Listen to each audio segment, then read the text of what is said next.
So, I began training as a sprinter in the late summer of 2023. I joined ESAA and I'm still with them now. Sometimes in training sessions and at competitions, my coaches and others would talk about English schools. I would describe English schools as an annual national scale track and field event where athletes who have achieved a qualifying time, distance or height represent their county and compete against athletes from other counties. I got the standards for the 100, 200 and 300 in a meet at the beginning of the year.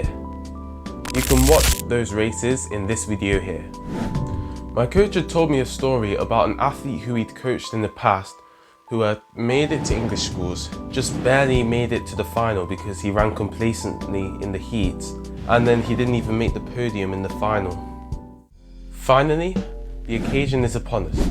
My family and I make it to the meetup point for the Nottinghamshire County team coach. Then, the coach took the team to a Holiday Inn where we all settled down and got ready for English schools the next day. We made it to the Great Alexander Stadium the next day. At the stadium, we were given booklets that contained information about English schools, the schedule, the seedings for each event, and the championship records for each event. The championship record for my event, the 200, was 21.99 seconds. After looking at all the championship records, I then turned to the seedings for the under 15 boys 200, and I saw a name that surprised me. At the time, I think the guy was the third fastest under 15 for the 100 and the fourth fastest under 15 for the 200. I assumed he was going to do the 100, so I didn't expect to see his name in the 200 heat. It's now time for the under 15 boys 200 meter heats. My heat is first up and I'm feeling so ready. However, I was having to fiddle with my spikes a little bit at the start line.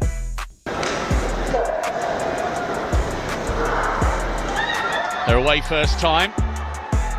Good running second from the outside. Thompson's already up onto the shoulder of Latasek. Ogaguu now beginning to pull away. Taylor of Greater Manchester trying to go with him. He's running well in second place, and on the inside, Jeliolu of Herefordshire, but now beginning to tie up. 22.72. There's a little fist pump there from Ogaguu. The youngster from Nottinghamshire ran that really well. I came first with a smooth 22.71 second clocking. In the next heat was the guy who I was surprised to see in the seedings earlier.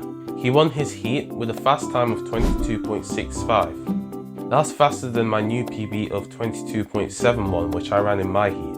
After all the heats were finished, it didn't really look like I was the favourite to win anymore. I mean, someone just ran faster than I ever have in my life in the heat. Now, the final. It's not looking good. Someone in the race has a faster PB than me, and I'm already having to fix up my spikes at the start line. However, none of that is going to stop me. To go out blasting. This is a really good race in the making. This junior boy 200 metres. Excellent start by Noah Taylor of Greater Manchester. We'll watch for Gabriel Ogaguu coming through here. Really good run. Great win for the Nottinghamshire athlete. 22.51. That is a great time. That's right. I got the win with a huge PB at the time of 22.49 seconds. My family, coaches and friends were also happy for me, and I'm still super thankful for all their support. Thank you for listening to my story. To show my gratitude, I will now highlight 8 things from my story that I think could help you in your own sporting endeavour.